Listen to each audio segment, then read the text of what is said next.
Well, good afternoon, ladies and gentlemen. I want to thank the New West Public Affairs organization for inviting me to today's event and giving me this opportunity to speak. It is always so wonderful to be here in Calgary. It's wonderful to be in Alberta in general. People from Saskatchewan like myself love saying nice things about Alberta because for so many years, so many people in Saskatchewan moved here, and we like to think that the people of Saskatchewan built two great provinces in this wonderful country.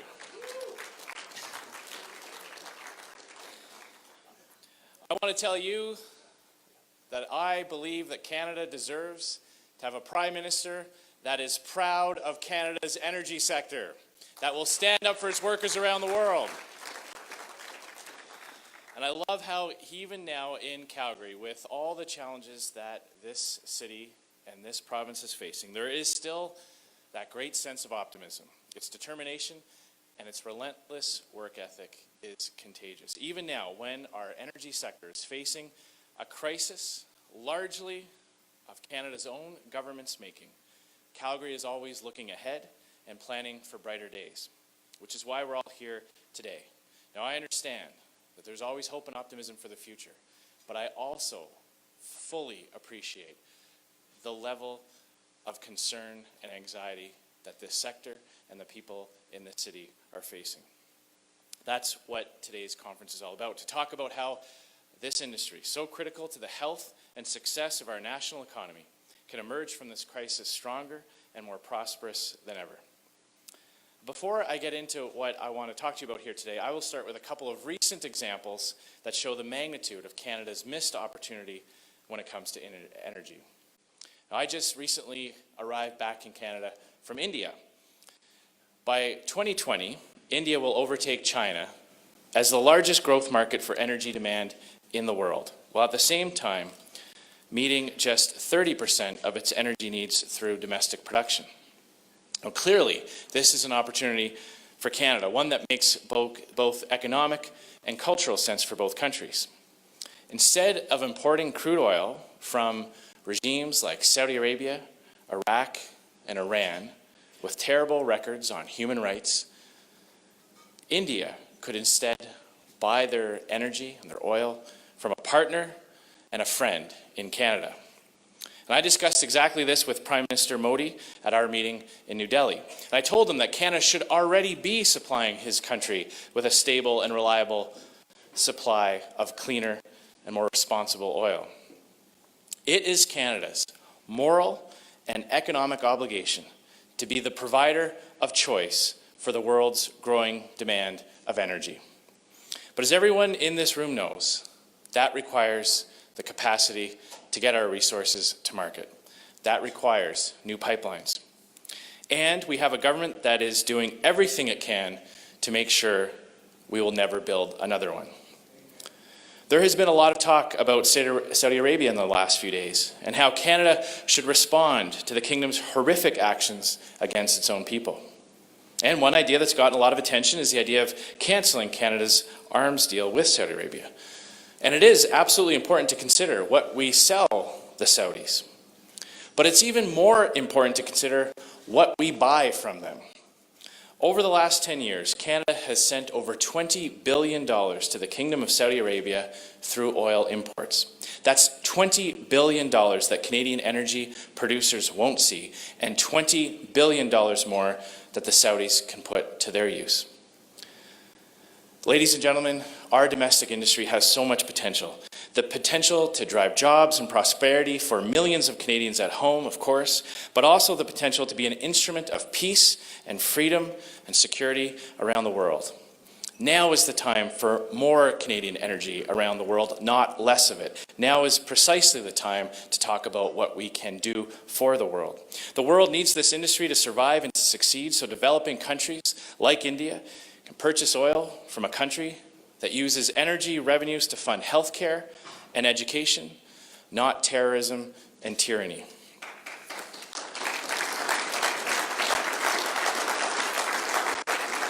That is the potential that I see here today. That is the potential that Justin Trudeau and the Liberals are squandering. I want to talk about Bill C-69. And I want to be absolutely crystal clear about it. Bill C-69 is the greatest threat to the future of this industry since the National Energy Program.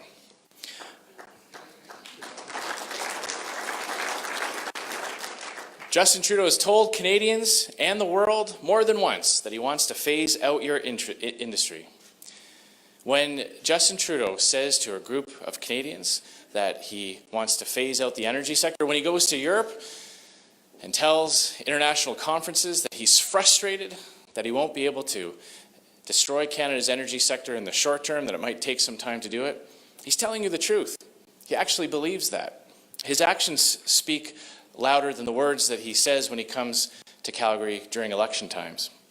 And Bill C-69 is the centerpiece as how he will do it. Essentially, it takes an industry, your industry, that is already suffering and suffocating in red tape, and he smothers it completely. It contains layers and layers of new regulatory burdens and requirements, sweeping new ministerial powers to control approvals and manipulate timelines, and loopholes that allow for interference from foreign-funded special interest groups and other extremist organizations whose sole purpose is to destroy the industry. That is Canada under Bill C-69. Add to it Justin Trudeau's carbon tax, his methane gas regulations, and his tanker ban, and you have the unmistakable signs of a government that is hostile to the future growth of the energy sector. Nobody should be surprised. This is who the Liberals truly are. And when Justin Trudeau says the oil sands should be phased out, you should believe it. When Gerald Butts, Trudeau's right-hand man, says there shouldn't be a carbon-based industry in Canada by the middle of this century, you should believe him. They are telling us who they are and what they will do. But I want to talk about what I will do as Prime Minister. And first and foremost, it's important to remember, never let the Liberals get away with saying their spin about the previous Conservative record. Under Canada's Conservative governments, 4 major pipelines were approved and built. TransCanada's Keystone, the Trans Mountain Anchor Loop, the Enbridge Alberta Clipper, and the Line 9B reversal. All of that done without the government having to purchase one of the pipelines.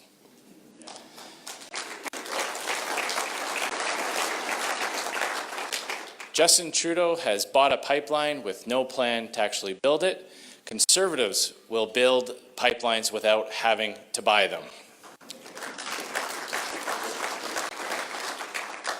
And I just want to say, he's punted the ball yet again. He's announced another round that will push the beginning of this process down months ahead from now. I believe it is Justin Trudeau's strategy to not have this pipeline built not even started to be built by the next election. He just can't admit that it will be dead by the next election. It's a little bit like the Monty Python Dead Parrot sketch. He just wants everyone to believe that it's not quite gone yet. Conservatives will bring forward a regime that will actually get it built. About a month ago, after the federal court's ruling against Justin Trudeau's failed process on the Trans Mountain pipeline expansion, I announced my own plan. A plan that will undo the damage of Trudeau's failures and install a better process to get major pipeline projects approved. First and foremost, a Conservative government will scrap the carbon tax. I don't need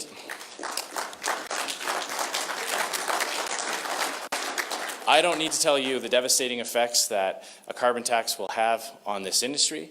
While they have given major exemptions to some large emitters, there are so many aspects of this carbon tax that will affect the ability for smaller players. It will add cost to development, to manufacturing, to exploration. All of that will make Canada a less competitive place to invest in and to extract our natural resources. We will repeal Bill C-69 and end the tanker ban on the northern coast of British Columbia. On that, I got to tell you, nothing frustrates me more, when we hear from groups that are radically opposed to Canada's development of our energy. They go to great lengths. They fly in from other parts of the country, and they lie down in front of bulldozers, and they strap themselves to trees, all in an attempt to block Canada's exports of a safe and responsible and secure supply of energy.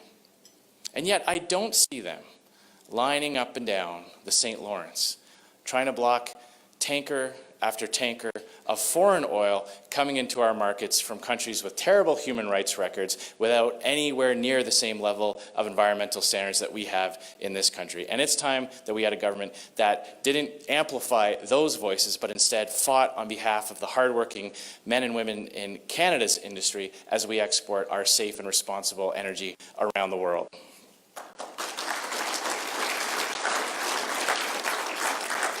But we will go further than just rolling back failed Liberal policies. A Conservative government will enact legislation to clarify the rules for proponents and government involved in consultations. And we will take steps to end foreign-funded interference in Canada's regulatory hearings. Our decisions about our energy should be made by Canadians, not from groups that pump money in to groups here in Canada to skew those hearings to affect the outcome. And our Conservative government will provide certainty to investors on approval timelines and schedules. Everyone I've ever spoken to in this sector has told me the same thing. You tell me where the goalposts are, and I'll line up and I'll kick the ball. But for heaven's sake, you can't Charlie Brown and Lucy me and pull the football as we're running for the kick. That is what drives out investment from this country. We'll also use the federal declaratory power to declare a major project for the general advantage of Canada under Section 92(10) of the Constitution wherever we consider it necessary. Let's not forget, before Justin Trudeau became Prime Minister, we had 3 private sector companies willing to invest more than $30 billion to build 3 nation-building projects that would have created tens of thousands of jobs and generated billions in economic activity. Now that he is Prime Minister, we have none of it. Those companies, Kinder Morgan, Enbridge, and TransCanada, continue to invest in pipelines around the world, just not here in Canada. Our plan will get Trans Mountain built and will again make Canada a place where these kinds of projects will succeed. And we will sell our plan. We'll pitch it everywhere we can. We will run on it in the next election. I want to acknowledge the hard work of Shannon Stubbs, our Shadow Minister for Natural Resources, who many of you know. She is a strong defender of the energy sector and the people it provides for. Our entire Conservative caucus understands the importance of this sector to Canada's economy, and Shannon, as lead minister on the file, has done tremendous work, and I want to publicly thank her for all her efforts to sell Canadian energy to Canadians and around the world.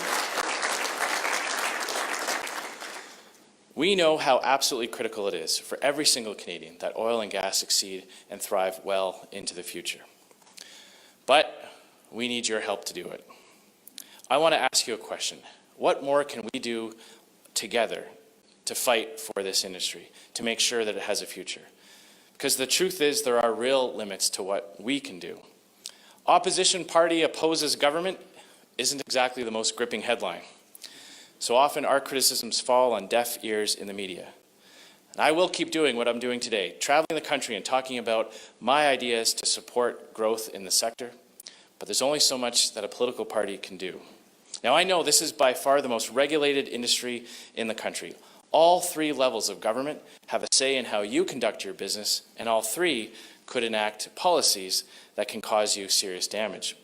So I understand the quiet diplomacy approach on many occasions. But I would say that that time is over. You are facing an unprecedented ideological attack on your industry from governments both provincial and federal, and we need to warn Canadians all over this country about the devastating impacts of their policies. This sector has overcome all kinds of hurdles and obstacles throughout its history. Some are imposed on it by Mother Nature. Winters that could be a whole lot milder. Commodities that could be a little easier to get out of the ground. Some are technological, some are social. But you've come together and you've innovated and you've overcome those obstacles. But what really feels like a kick in the gut is when those obstacles are put in place by the government itself. By politicians who claim to be helping, but actually are doing far more damage than anything else that's ever been put in your way. How do you overcome those obstacles? By speaking up and being heard. By making sure that people all over this country understand the benefits of your industry and exposing the lies that are coming from the other side. There are great groups that are already doing great work, organizations like Canada Action and Canada's Energy Citizens who are mobilizing supporters at the grassroots level and engaging in the debate that we need to have. But we need to do more. Canada needs more. If this country is going to have an energy sector that creates jobs, fuels growth, and drives our long-term prosperity, it needs everyone. It needs everyone to stand up and defend it when it is under attack. So let me leave you with this. You, the men and women in the room today, can actually change public opinion. You have the power and the influence. Because the left and those opposed to our energy, they're not stopping. They're not satisfied by having a delay in an approval process. They are amplifying voices, the small number of voices who are against projects. We need to make sure that we are amplifying those voices that support these projects. When Liberals attack the regulatory regime that existed in the past, they are in fact attacking your track record on these issues. They are attacking the principles that Canada has overcome a lot of the challenges and lifted its level of environmental sustainability.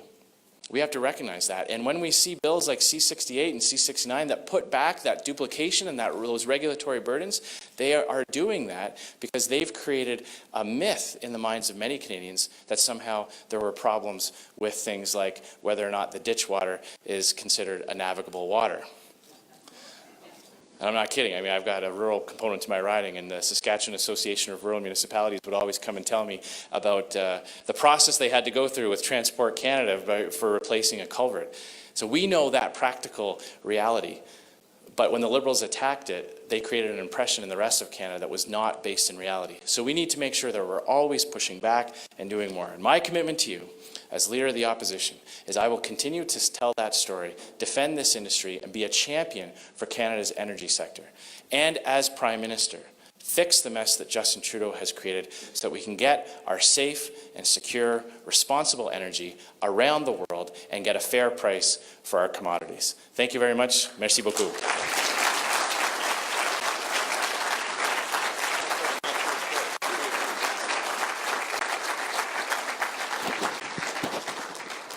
Andrew, thank you very much. We appreciate the terrific job you're doing of holding the government to account, and I say that in a nonpartisan way. We absolutely, having been in that position, in fact, for almost all my political career, sitting on the opposition benches, we know how hard that can be, but you play such an important role in holding the government to account, challenging them on their ideas, and you've laid out a very clear vision for what the Conservative Party of Canada would do should you assume power. So thank you again for being here and coming to Calgary to hear, firsthand from people who are in the industry and are struggling today. So we really do appreciate it. Thank you.